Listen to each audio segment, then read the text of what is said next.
So, siguro para mas ma-laymanize natin, kunwari, meron kang Lego toy, yung city and town sets. So, di ba dun sa Lego toy, pwede kang mag-build ng houses, ng malls, ng roads, ng parks, tapos ikaw yung mag-decide kung saan mo siya ilalagay. Meron yung kasama na parang guide or manual para mag-guide ka pa paano mo i-construct yung buildings, saan mo siya ilalagay. So parang ganun din si CLUP. So similar siya dun, CLUP is similar dun sa guide or manual.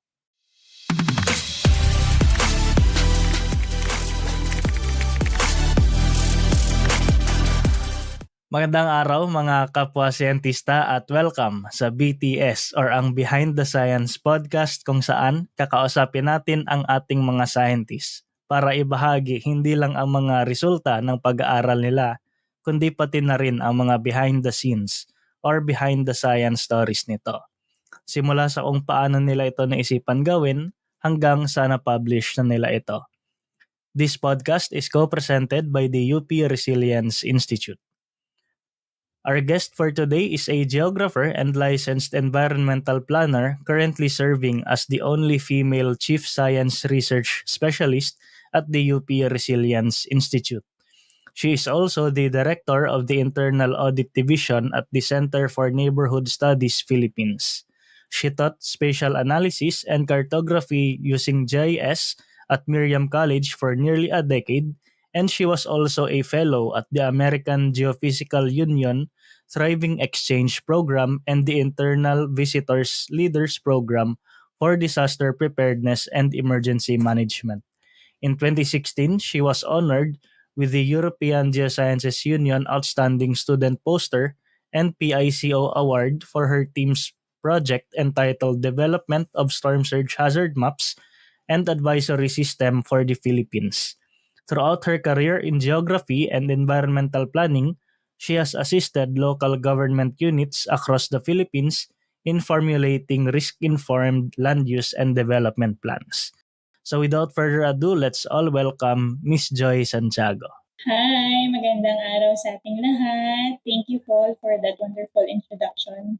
Ayun. Good morning po, Ma'am Joy. So today, ang pag-uusapan natin ay mainstreaming climate and disaster risk assessment in the Comprehensive Land Use Plan. Pero bago tayo pupunta doon, pag-usapan muna natin yung origin story ni Ma'am Joy. So Ma'am Joy, can you share with us, paano po kayo naging isang environmental planner?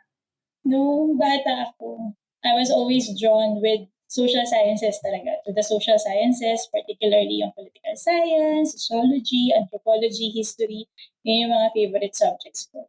So, nung undergraduate, I applied to the College of Social Sciences and Philosophy and choose to study BS Geography. So, one of the course requirements nung course namin is yung Geographic Information System. So, meron kaming subject dedicated for that, which I immediately fell in love with. So, at that moment talaga, sabi ko, I knew I wanted to become a GIS specialist.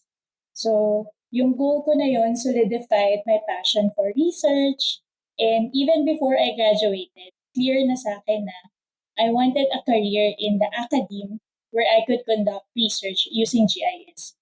So, yun talaga yung goal ko na pagka-graduate ko, maghahanap ako ng trabaho na aligned doon sa career path na yun.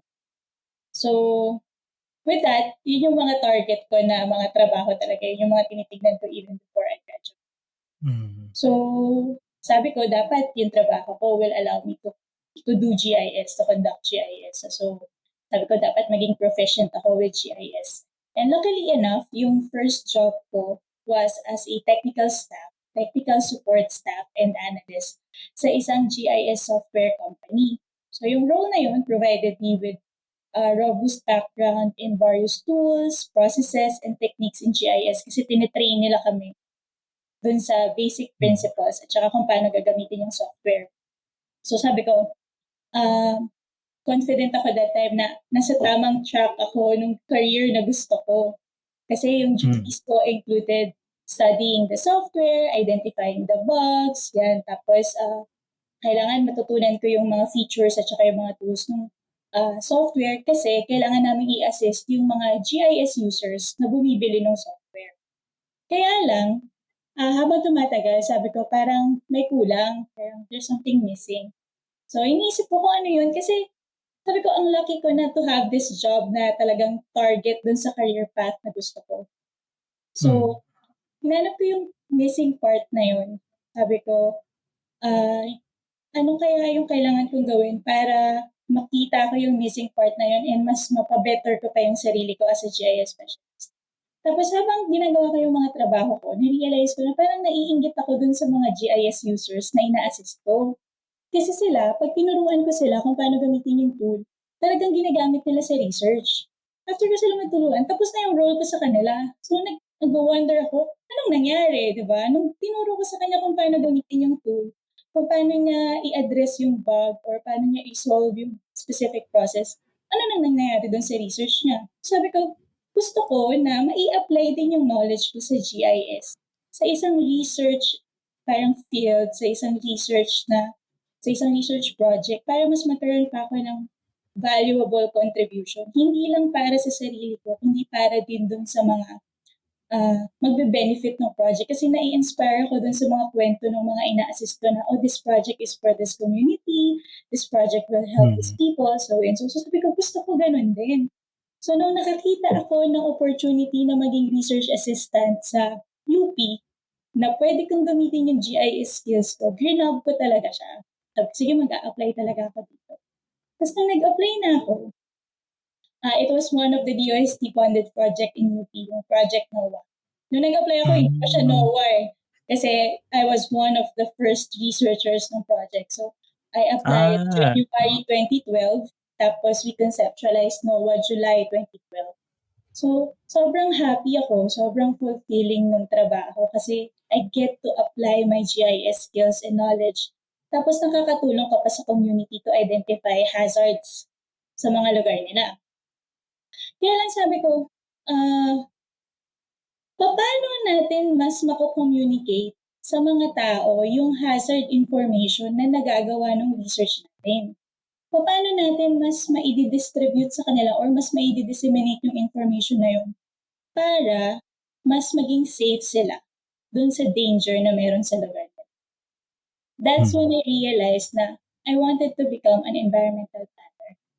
Para yung knowledge ko on hazard assessment, on disaster risk, maitulong ko sa mga communities, sa mga local leaders, para makapagplano sila ng development na safe and away from harm's way. So, yun yung Hmm. aking turning point para maging environmental. Ito yung cool sa partnership ng podcast na to with UPRI. Namimit namin yung mga OG na RA ng ano, ng Project Noah. Kapag nalalaman tuloy nila kung ilang taon na. Napanood ko din yung mga previous podcast eh. Sabi, nakaka-inspire din yung mga stories nila and sobrang nakakatawa. Nostalgic yung iba. Yung ano po ba, yung environmental planning, closely tied talaga siya sa GIS or may other aspects din ng environmental planning na walang kinalaman yung GIS? Meron din, malaki. Malawak din kasi yung field of expertise ng environmental planning. Malaki lang din talaga yung role na ginagampanan ng GIS kasi since when you're planning for natural resources, importante na magkaroon ka ng mga spatial assessment para alam mo kung ano yung highest and best use para sa isang area. So, with GIS, I get to apply yung mga spatial assessment, yung mga spatial analysis techniques Mhm. na pwede para makita natin, okay, dito may development constraints, dito pwede kang mag-develop. Pag nag-develop ka dito sa area na to na may development constraints, ano yung mga kailangan natin gawin para ma-ensure natin na development is pursued safely and away from harm's way. Yung ano po ba, yung environmental planning may bachelor's siya na course or it's a specialization na nade-develop niyo lang over time sa career niyo? Ngayon meron na, marami ng universities ang nag-o-offer ng BS Environmental Plan. So yung isa sa mga unang-unang universities na nag-open ay yung Miriam College. Pero ngayon meron na din sa Mapua and other universities sa Philippines. Okay, I see. Kasi parang yung dati naririnig ko lang environmental science. Yung Mm. environmental planning dati nakikita ko lang siya eh. Recent lang Parang pa. sa graduate school na. Ako din, yung yung environmental planning background ko ay sa master's ko sa School of Urban and Regional Planning sa UP Diliman. Tapos, nito lang din siguro for the last 5 or 10 years, doon lang nagkaroon ng environmental planning for undergrad. Kanina po na-mention nyo na nung nag-start yung Project NOAA, actually before pa siya naging Project NOAA, naging part na kayo ng team. So, can you share po yung isa sa mga naging study nyo na yung development of storm surge hazard maps and advisory system for the Philippines, and also pwede nyo po bang ma-share din yung current yun na role sa project sa UPRI? So, nag-start ako as a research assistant sa Project NOAA. And then, yung first project ko talaga kung saan ako involved was flood modeling. So, part ako ng DREAM project na yung isa sa mga component ay sinusupervise, nililid ni Dr. Lagos. After kong maging part ng DREAM project, nalipat ako sa storm surge. So sa storm surge naman, ang sinisimulate namin ay storm surge hazards sa buong Pilipinas.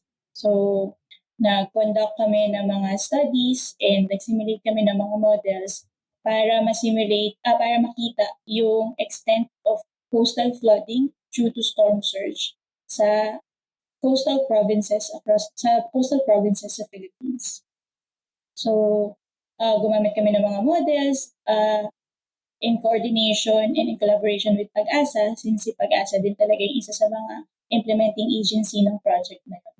Tapos minapa namin yung mga hazards na yun, yung storm surge hazards na yun across the Philippines, and we develop yung advisory system na kapag ganito kalakas yung bagyo na papasok sa Pilipinas, posible siyang ma-identify namin kung gaano kataas yung posible niyang ma-generate na storm surge. So, mayroong 1 meters, 2 meters, 3 meters, 4 meters, 5 meters na taas ng storm surge. And kapag nag-generate yung bagyo na yun ng ganun kataas na storm surge, makikita namin sa mapa kung gaano kalayo yung magiging flooding from the coastal areas. So, makikita namin kung ano yung mga lugar na babahain, ano yung mga kabahayan or mga commercial areas na pwedeng tamaan coastal flood. Basically, ganun yung approach ng project. Yung mga storm surge po ba na yan, kasi feeling ko yung familiar lang, yung pinaka-familiar siguro yung public ay yung 2013 na yung Haiyan storm surge.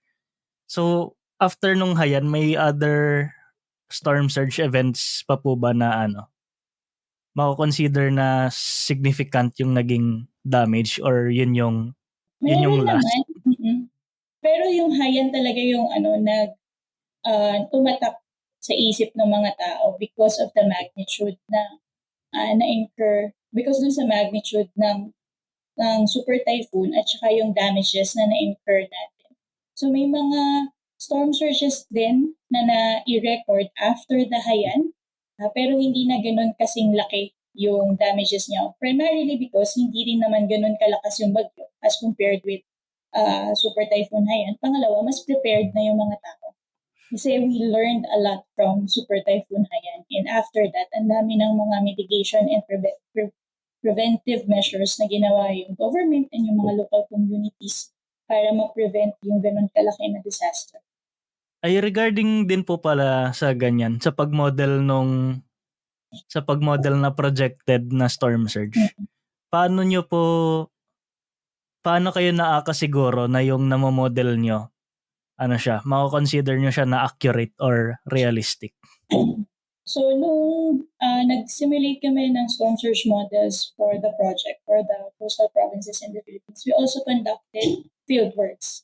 So, binisita namin yung mga coastal provinces, tapos tinanong namin yung local communities kung gaano kalayo yung na-experience nila na coastal flooding dun sa mga bagyo na naranasan nila before. So, nag-identify yung mga residents kung ano yung mga natatandaan nila na bagyo. Tapos, pagka na-recall nila yung bagyo, tatanungin namin sila kung based po sa recollection ninyo, sa pagkakaalala ninyo, gaano po kalayo yung inabot ng tubig dagat nung panahon na binagyo kayo. Tapos i-record namin siya and then i-cross-reference namin siya dun sa model na nagawa namin para makita namin kung nagtutugma ba yung model namin, yung simulation namin, at yung na-experience ng mga tao nung binagyo sila. So may mga cross-referencing, field surveys, and counterfactual assessment tayo dito. And then hanggang ngayon po, yun pa rin yung ginagawa niyo sa UPRI, yung storm surge, or may other projects din po kayo? So after nung project na yun, dahil nga na-realize ko na gusto ko maging environmental planner para mas makatulong na ma-distribute yung mga ganong klase, yung mga hazard information. Lumipat ako sa planning component ni NOAA. So currently, I'm one of the chief science research specialists ni UPRI, and I supervise the NOAA planning component. So dun sa NOAA planning component, ang ginagawa namin is sa tulong ng buong NOAA team, yung kanilang mga hazard simulations, kino-communicate namin yun sa ating mga local government units para magamit nila sa paggawa ng kanilang mga local development plans para maging risk-sensitive and risk-informed yung kanilang planning process. At kapag gumawa sila ng kanilang mga developments, ay na-ensure natin na yung development na to ay hindi mag-incur ng malaking damages or hindi mag-result sa disasters. Ayun, so since pinag-uusapan naman na natin yung yung ginagawa ni Ma'am Joy, punta na natin yung paper nila.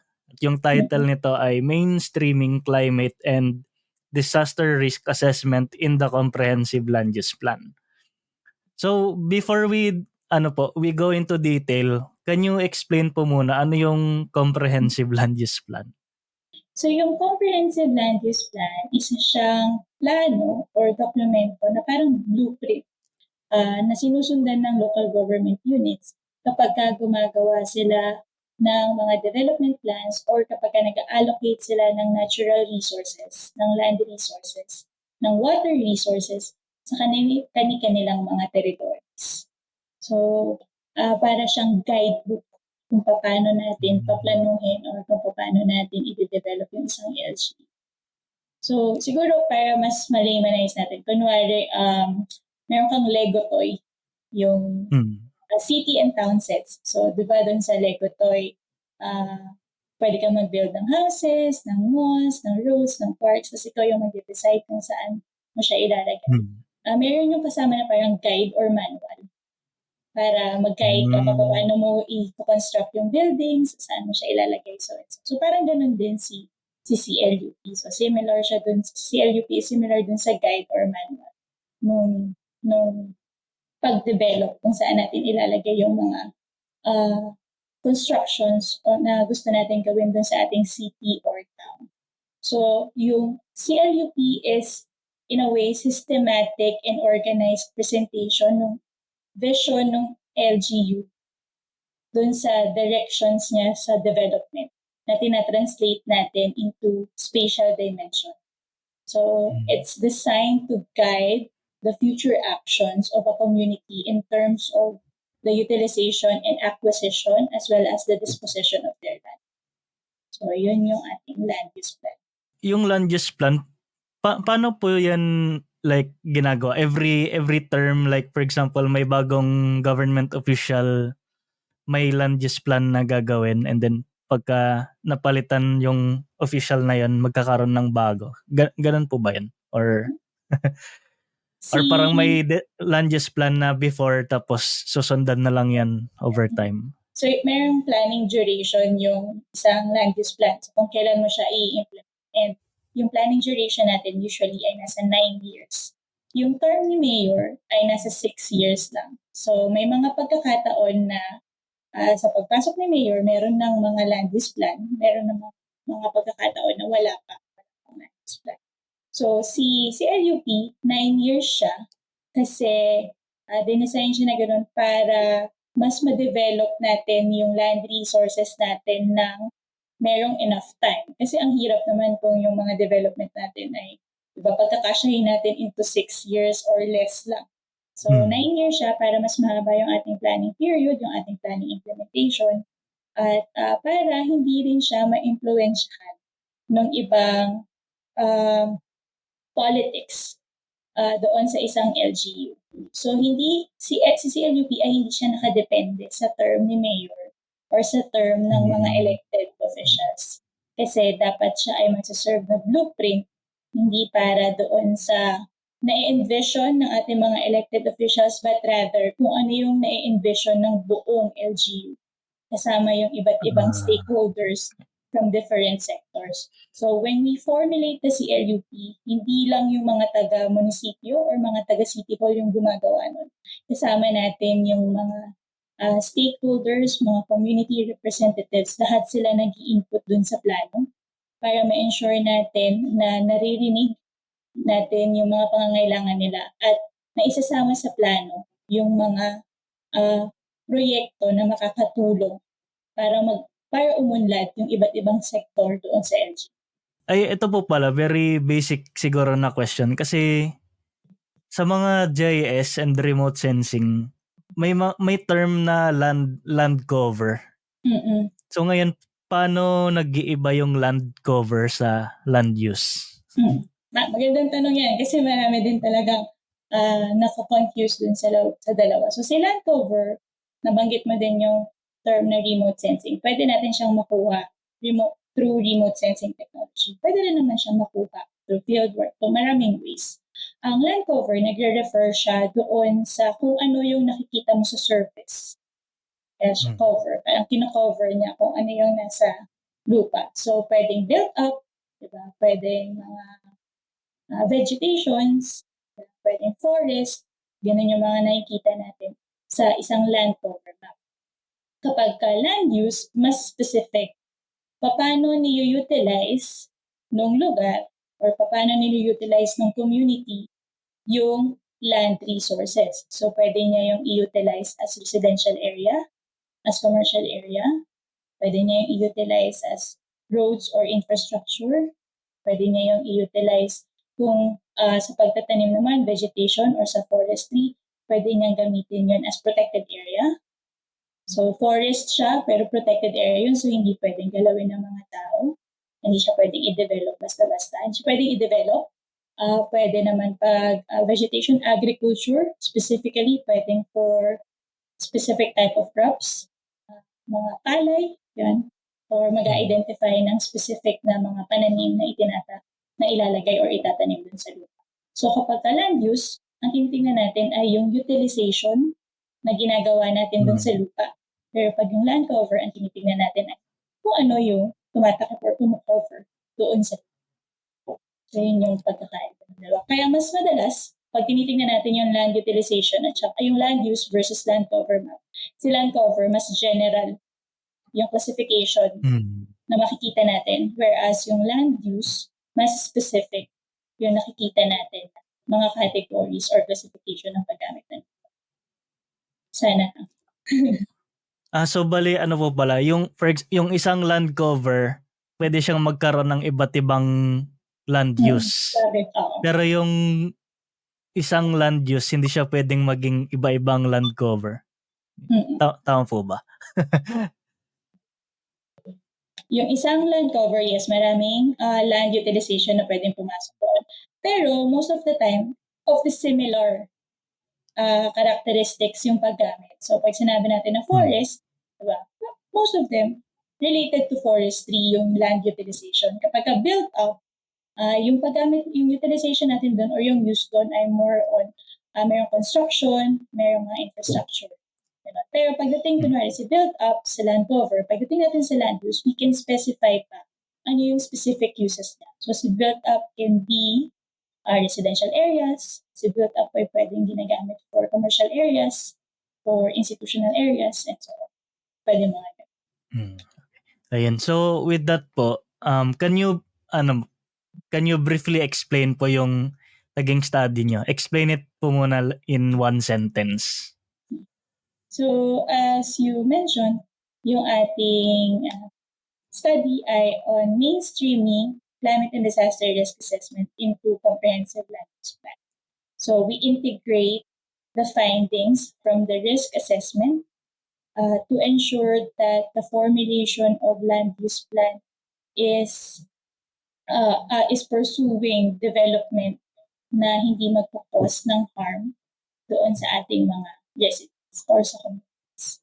Ano pa yung nagbigay ng motivation sa inyo na gawin to? Kasi parang yung pagkakaintindi ko ay dati hindi component yung climate and disaster risk sa land use plan, pero ngayon gusto niyo siyang ipasok sa comprehensive land use plan. So may specific po ba na parang climate event na mas nag-motivate sa inyo na gawin to, or ano lang, parang over time ito yung nakikita niyo na moving forward sa sa paggawa ng land use plan?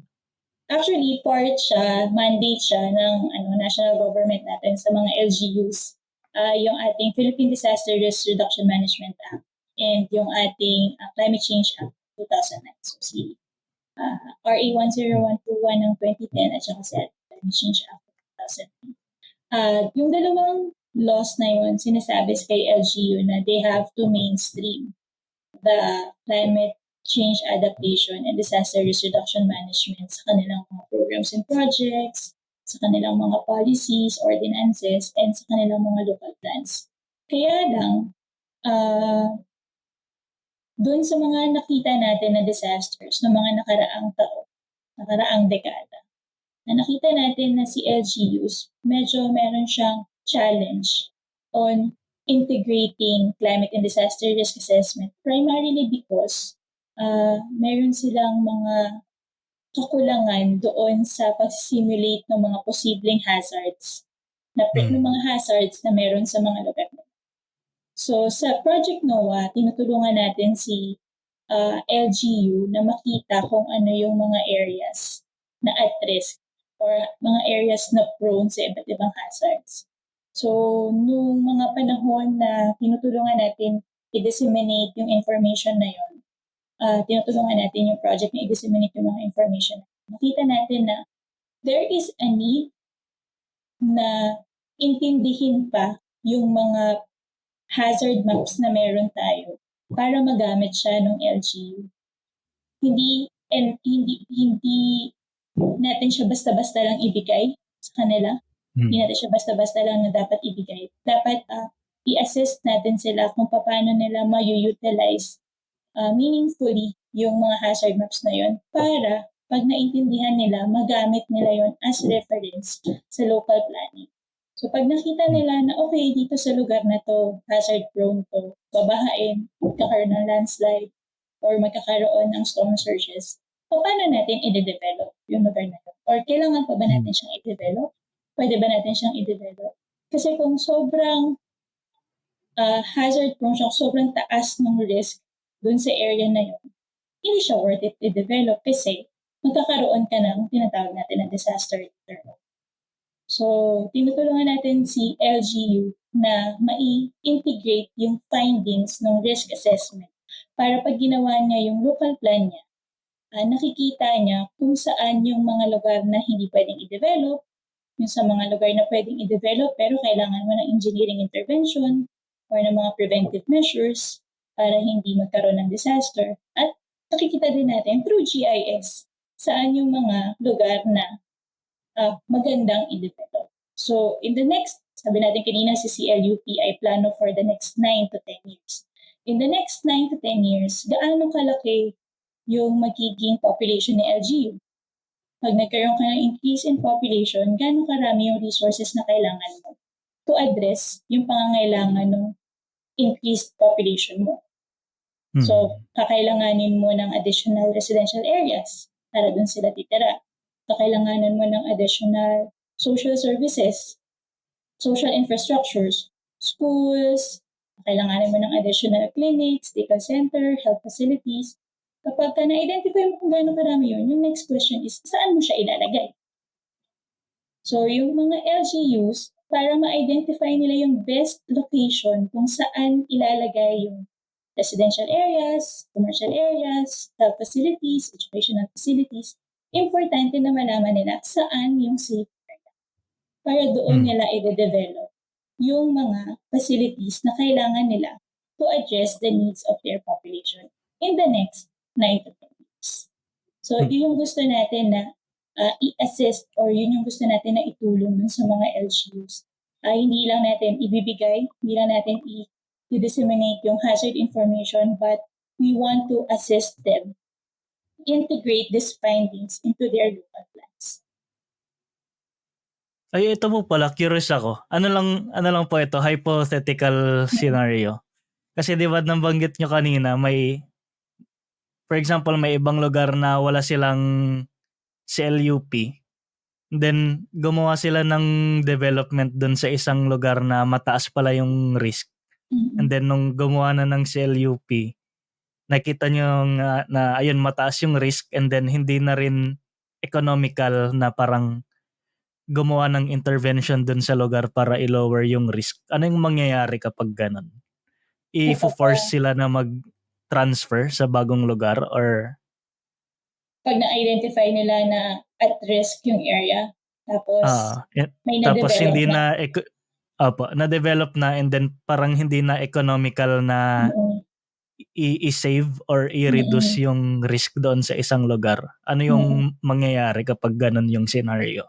Kapag ka nakita ng LGU na at risk yung population doon sa areas na marami siyang pwedeng gawin para ma-ensure na hindi maaapektuhan o hindi magkakaroon ng damages and loss of lives or injuries dun sa areas. One of which is yung formulate ng ordinance, pag-enact ng ordinance para i-relocate yung residents doon sa lugar o yung population doon sa lugar. So, pwede rin nilang i-identify na no-build zone yung area. So, kapag na-identify nila yung no-build zone, i-relocate nga yung mga tao doon tapos hindi na yun papagawan pa ng future development. So, yun yung isa sa mga pwede nila. And yun nga, sabi mo, kung yung case talaga is hindi na siya economical para i-retrofit, ayun, aside from relocation, kasi relocation is expensive. Hindi mo rin siya basta-basta pwedeng gawin na sa LGU na, okay, ano kayo dyan? Atras kayo, lipat kayo dito sa lugar na to. Hindi siya ganun hindi siya ganun kadali. Kasi it will require a lot of planning and a lot of resources. Plus a lot of cooperation from the stakeholders, from the communities. Kasi paano mo ililipat yung mga tao kung nandun yung kabuhayan nila? Kung doon nag-aaral yung mga anak nila. Diba? So when you relocate them, or ililipat mo sila sa ibang lugar, kailangan yung paglilipatan nila is una, safe. Pangalawa, meron silang community doon, merong support doon sa community. So, kapag nirelocate sila, hindi lang natin sila basta-basta bibigyan ng bahay, but also, kailangan bibigyan natin sila ng kabuhayan, tutulungan natin sila sa kanilang kabuhayan, i-ensure natin na mayroong enough na services, basic services para doon sa community na ilalagay natin sa safer na lugar. So, hindi lang siya safe in terms of their exposure to natural hazards, but also yung safeness nila doon sa everyday activities nila. Natanong ko lang din siya kasi every year parang nababalitaan mo na lang na kapag may dumaan na bagyo, ganitong lugar na apektuhan, and then the next year kapag may dadaan ulit na bagyo, the same area, the same naman yung maapektuhan. Kaya curious ako ano yung mangyayari kapag ganun. So ayun, may mga projects si LGU and yun nga, yung pag-conduct natin ng climate and disaster risk assessment, nakikita din natin doon na okay, itong existing community na to or itong area na to is at risk. Anong gagawin natin para ma-address or ma-mitigate yung impacts ng natural hazard doon sa existing community na yun. So, may mga measures na pwedeng gawin sa LGU, may mga projects siya na pwedeng implement, and yung mga projects naman ay hindi lang hard projects or hindi lang palaging infrastructure projects. Meron yung mga soft projects na pwedeng i-implement si LGU para ma-mitigate yung impacts ng hazards. But as dun sa case mo na, dun sa example na hindi na natin siya kayang i-retrofit or hindi na natin siya kayang i-develop, yung option natin is to relocate. But as a planner, marami tayong pwedeng gawin na alternative measures or planning measures para ma-ensure natin na yung pag-redevelop natin dun sa lugar ay economical at makakatulong talaga dun sa LGU. So yung iba, ang ginagawa nila kapag nilipat nila yung community sa ibang lugar, sinusubukan nila na i-redevelop ulit siya. Para i-replan siya para yung kanyang pagkaka-construct or yung kanyang pagkaka-develop ay mas mas safe na doon sa hazards na meron. So tapos pwede na ulit siyang tirahan o pwede na ulit siyang gamitin ng mga tao. So may mga ganun din na approaches na ginagawa sa plan. With regards po pala sa ganyan, can you give a specific example? Pwede ba mag-name drop ng mga ng mga lugar para magbigay ng mga ganitong examples? Like yung pag-implement ng CLUP and then pag-incorporate ng climate disaster risk assessment. So yung sa mga ina-assess ni UPRI, so we've worked with Science City of Muñoz in Nueva Ecija, Municipality of Taysan in Batangas, Padre Garcia in Batangas. We've worked with City of Balanga din, Bataan, and Naga City, Cebu. Yeah. So yun yung ilan sa mga LGUs na natulungan ng UPRI, yun yung mga ilan sa mga LGUs na naging kapartner ng UPRI sa pag-conduct ng climate and disaster risk assessment at pag-mainstream ng findings nito sa kanilang mga local plans. On a more technical side of things, ano po yung mga components nung CLUP? Like, anong components niya, paano siya ginagawa, and paano ngayon ipapasok yung climate and disaster risk assessment? So, si CLUP ay isang plano na mandated si LGU na gawin. So, ang nag-oversee nito ay si DSUD or yung dati nating tinatawag na HLURB. Yan. And sa paggawa ng ating CLUP, meron tayong sinusundan na 12-step process as prescribed by DSUD. So, sa bawat step yon, highly recommended na ma-incorporate or ma-mainstream si climate and disaster risk assessment. So yung first step natin sa paggawa ng ating land use plan ay yung pag-organize. Siyempre, organize natin yung resources natin, organize natin yung technical working group natin na magtatrabaho or gagawa ng ating CLUP. And then next, identify natin yung stakeholders natin. Kasi as mentioned kanina, importante na participatory yung paggawa ng local plan. So, hindi lang si LGU yung gagawa, but also yung representatives ng iba't ibang sectors. And then, we set the vision. Ano ba yung aspiration natin for the city or for the town? Gusto ba natin siyang maging industrialized? Gusto ba natin siyang maging commercial hub, etc., etc. So, doon natin isiset yung vision natin para sa ating city or para sa ating town. And then, we will assess gaano pa tayo kalayo from that vision. So, magkukonduct tayo ng situational analysis. Sa situational analysis, tinitignan natin kung ano yung present condition ng ating LGU. So, pag nakita natin na okay, ito yung present condition natin, tapos ito yung gusto natin na maging after 9 to 10 years, gaano tayo kalayo? And ano yung mga kailangan natin gawin para ma-achieve natin yung aspiration na yun. And that's the time that we set our goals and objectives. So ito yung mga kailangan natin gawin, ito yung mga goals natin para ma-achieve natin yung aspirations natin. And when we have that goals and objectives, we establish what we call the development trust and spatial strategies. So we try to translate these goals and objectives into spatial strategies para makita natin, okay, saan, paano natin gagawin tong mga objectives na to, tong mga goals na to, para ma-achieve natin yung aspiration natin. And then when we translated that goals and objectives into spatial strategies, we start preparing the land use plan. So, saan yung mga specific uses? Saan natin ilalagay yung mga specific uses na tingin natin ay kailangan natin para sa ating LGU?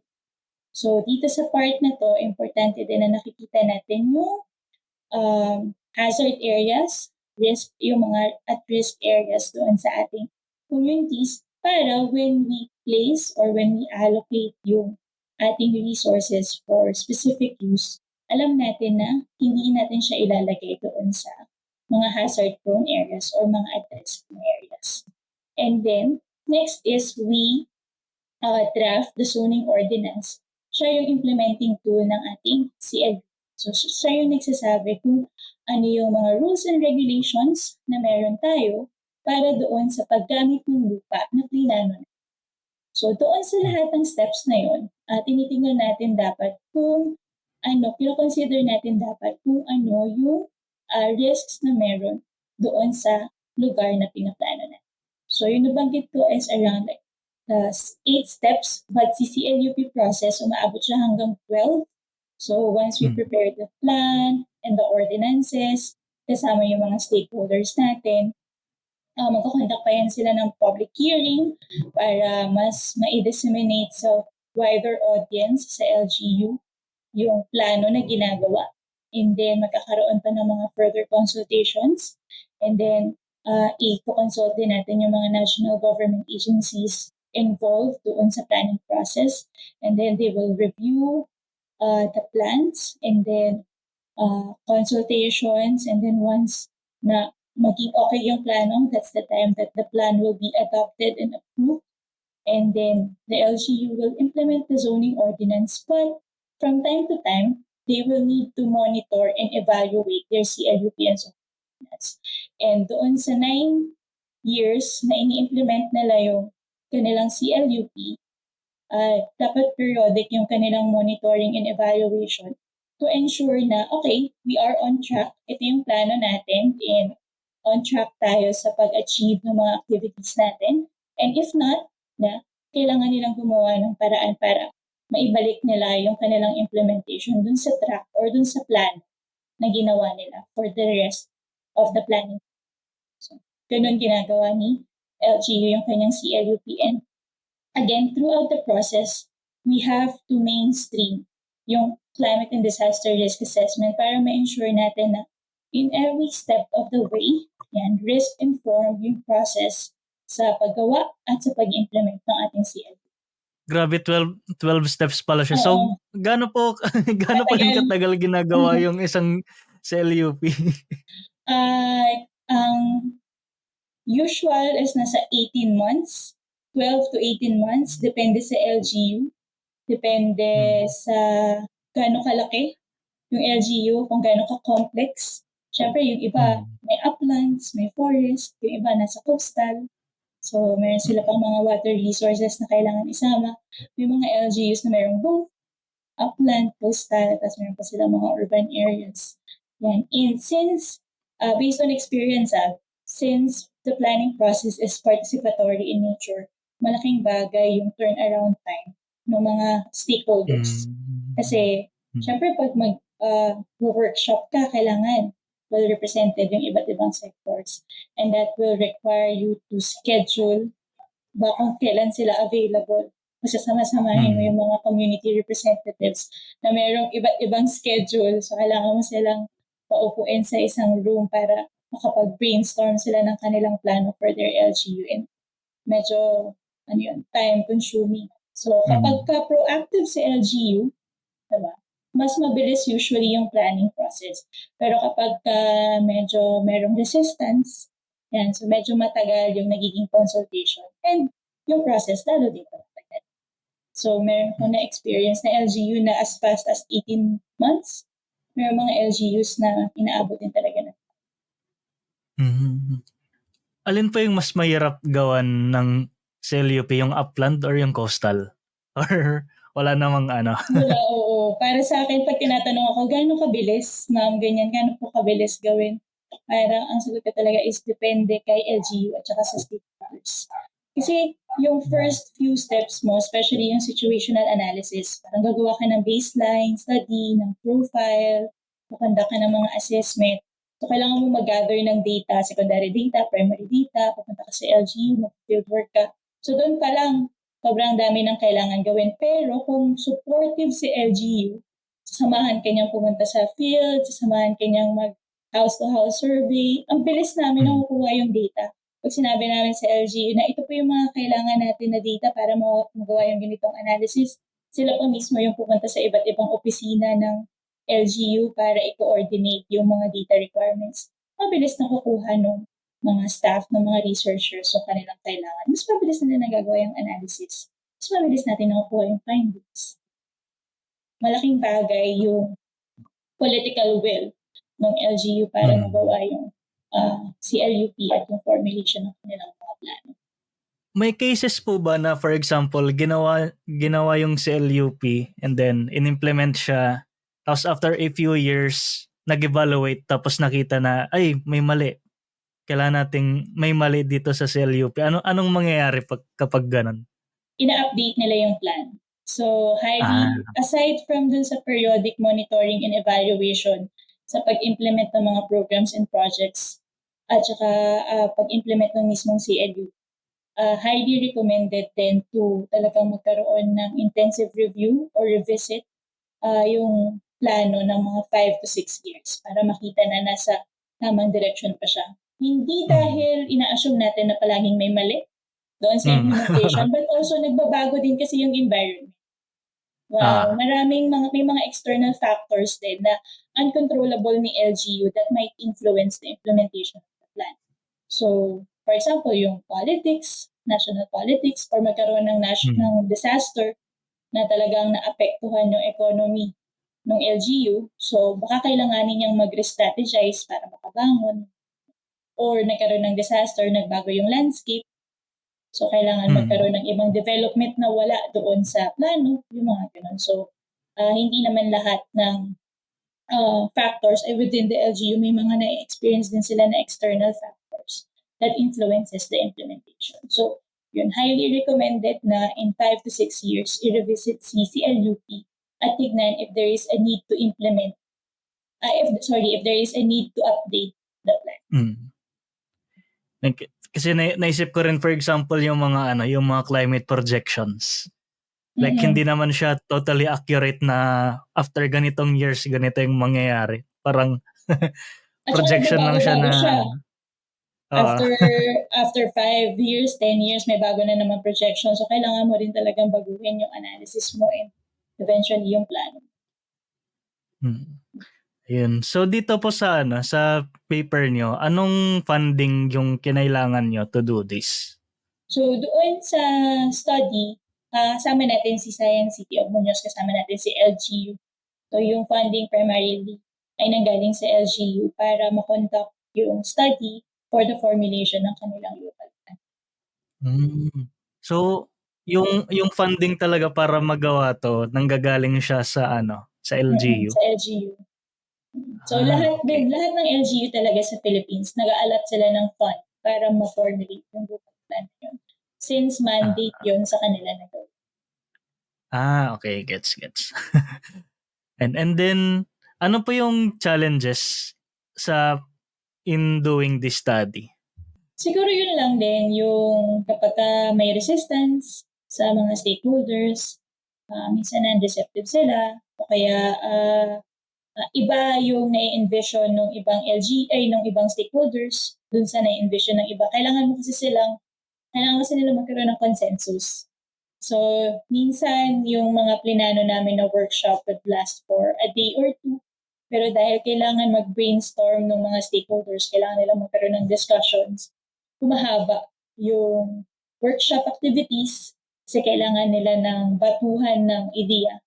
So, challenge yun for us as facilitators kasi minsan may mga, alam mo yun, passionate talaga during the discussion na minsan may nagagalit, minsan meron namang mga talagang chill-chill lang during discussion. Ayan, so as a young researcher, parang isang malaking learning experience siya sa akin na when you do participatory planning and participatory research, importante na makuha mo yung loob ng mga tao. Dapat comfortable sila sa'yo. Dapat hindi ka papasok dun sa study area na technocratic na, ba? Outsider, tapos pagpasok mo dun is sabi mo na ito yung mga kailangan gawin, ito hindi dapat ganun yung approach kasi dapat makuha mo yung local knowledge doon sa study site mo kasi napaka-importante ng local knowledge and with that, importante na makapag-build ka ng rapport sa kanila.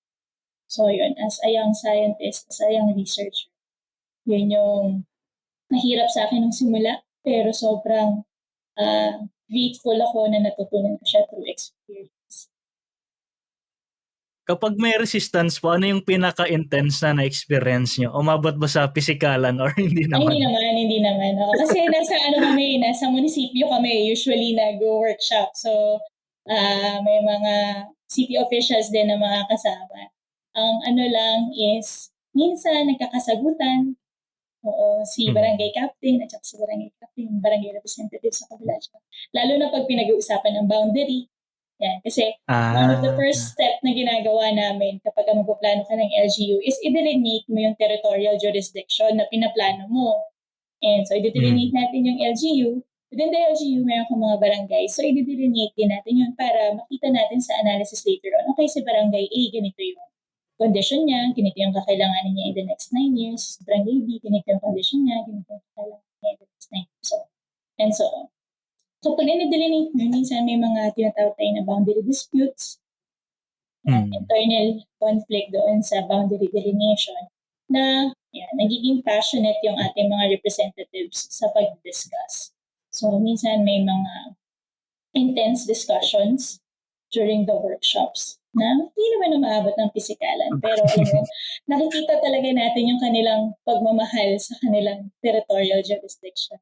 Can you share pa yung mga mga most memorable experience in doing this study? Yung the good, the bad, and the ugly.